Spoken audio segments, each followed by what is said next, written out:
गोस्वामी तुलसीदास जी द्वारा रचित हनुमान चालीसा हनुमान जी को प्रसन्न करने के लिए सबसे सरल और शक्तिशाली स्तुति है।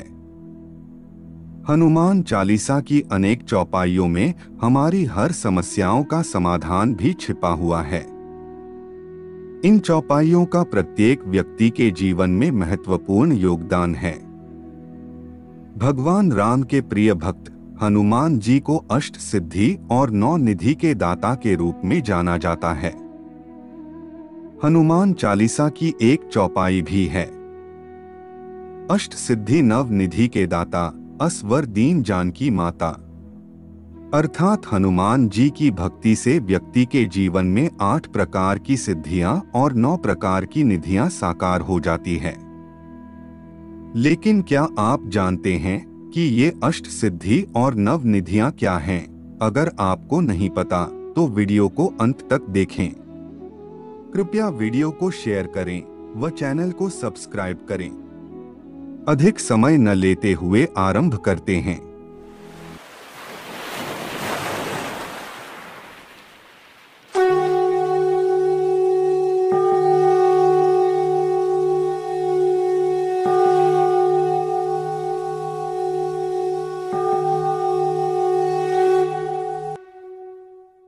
विश्व भर में सबसे मूल्यवान वस्तु 9 निधियां हैं, जिन्हें पा लेने के बाद किसी भी प्रकार के धन और संपत्ति की आवश्यकता नहीं रहती। हनुमान जी के पास 8 प्रकार की सिद्धियां थीं। इनके प्रभाव से वे किसी भी व्यक्ति का रूप धारण कर सकते हैं। वे अत्यंत सूक्ष्म से लेकर अति विशालकाय देह धारण कर सकते हैं। जहां चाहे वहां मन की गति से पल भर में पहुंच सकते हैं। और भी कई सारी शक्तियां हनुमान जी में हैं। हनुमान चालीसा के अतिरिक्त मार्कंडेय पुराण और ब्रह्मवैवर्त पुराण में भी अष्ट सिद्धियों का उल्लेख किया गया है। वह 8 सिद्धियां अणिमा, महिमा, गरिमा, लघिमा, प्राप्ति, प्राकाम्य, ईशित्व व वशित्व हैं। सबसे पहली सिद्धि है अणिमा। इस सिद्धि के बल पर हनुमान जी कभी भी अति सूक्ष्म रूप धारण कर सकते हैं। इस सिद्धि का उपयोग हनुमान जी ने तब किया था जब वह समुद्र पार करके लंका पहुंचे थे। इस सिद्धि का उपयोग करके हनुमान जी ने संपूर्ण लंका नगरी का निरीक्षण किया था। दूसरी सिद्धि है महिमा।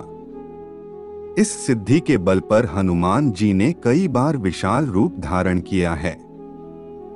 जब हनुमान जी लंका जा रहे थे तब सुरसा नामक राक्षसी ने इनका मार्ग रोक लिया था।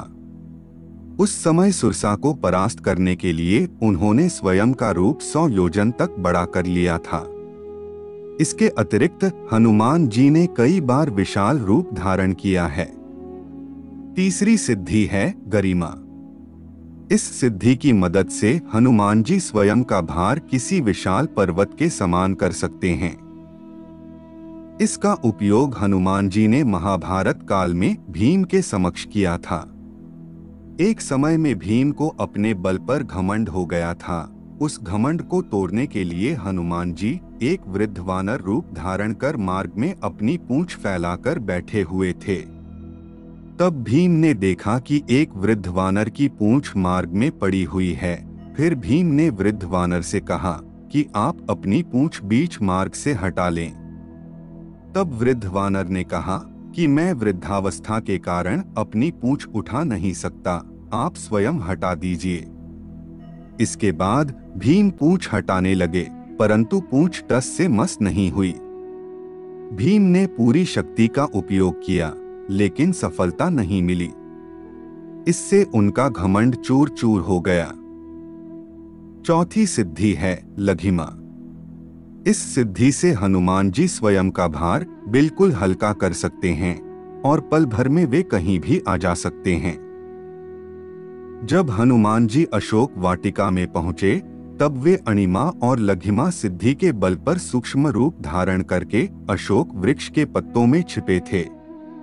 इन पत्तों पर बैठे बैठे ही उन्होंने माता सीता को अपना परिचय दिया था। 5वीं सिद्धि है प्राप्ति। इस सिद्धि की सहायता से हनुमान जी किसी भी वस्तु को तुरंत ही प्राप्त कर लेते हैं, पशु पक्षियों की भाषा को समझ लेते हैं और आने वाले समय को देख सकते हैं।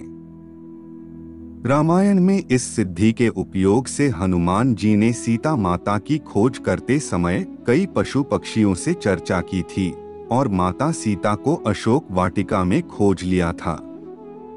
छठी सिद्धि है प्राकाम्य। इस सिद्धि की मदद से हनुमान जी पृथ्वी की गहराइयों में पाताल तक जा सकते हैं, आकाश में उड़ सकते हैं और मनचाहे समय तक पानी में भी जीवित रह सकते हैं। इस सिद्धि से हनुमान जी किसी का भी रूप धारण कर सकते हैं। सातवीं सिद्धि है ईशित्व। इस सिद्धि की सहायता से हनुमान जी को दैवीय शक्तियां प्राप्त हुई हैं।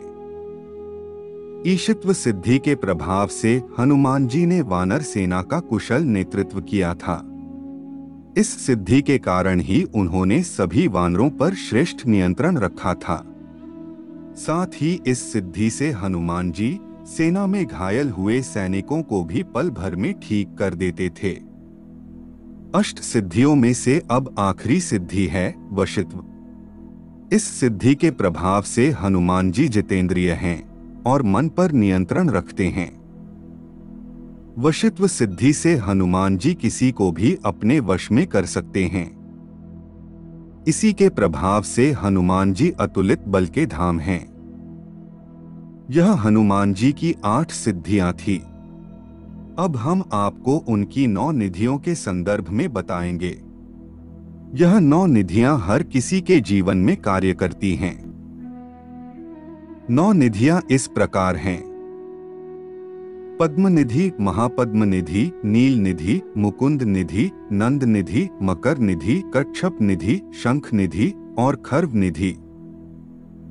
पद्म निधि। पद्मनिधि लक्षणों से संपन्न मनुष्य सात्विक होता है तथा स्वर्ण चांदी आदि का संग्रह करके दान करता है। महापद्म निधि। महापद्म निधि से लक्षित व्यक्ति अपने संग्रहित धन आदि का दान धार्मिक जनों में करता है। नील निधि। नील निधि से सुशोभित मनुष्य सात्विक तेज से संयुक्त होता है। उसकी संपत्ति 3 पीढ़ी तक रहती है। मुकुंद निधि।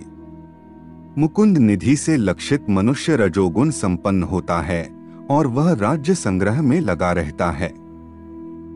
नंद निधि।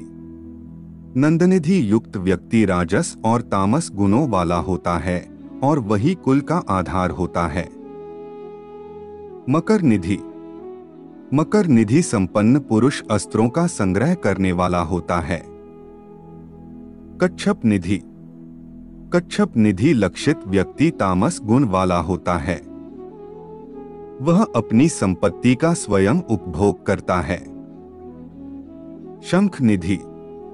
शंख निधि एक पीढ़ी के लिए होती है। इस निधि को प्राप्त व्यक्ति स्वयं की ही चिंता और स्वयं की ही इच्छा करता है। वह कमाता तो बहुत है परंतु उसका परिवार गरीबी में ही जीता है। खर्व निधि। खर्व निधि वाले व्यक्ति के स्वभाव में इन सभी निधियों के मिश्रित फल दिखाई देते हैं। आशा है कि अष्ट सिद्धि और 9 निधियों की यह प्रस्तुति आपको अवश्य पसंद आई होगी। हनुमान जी आप पर सदा कृपा बनाए रखें।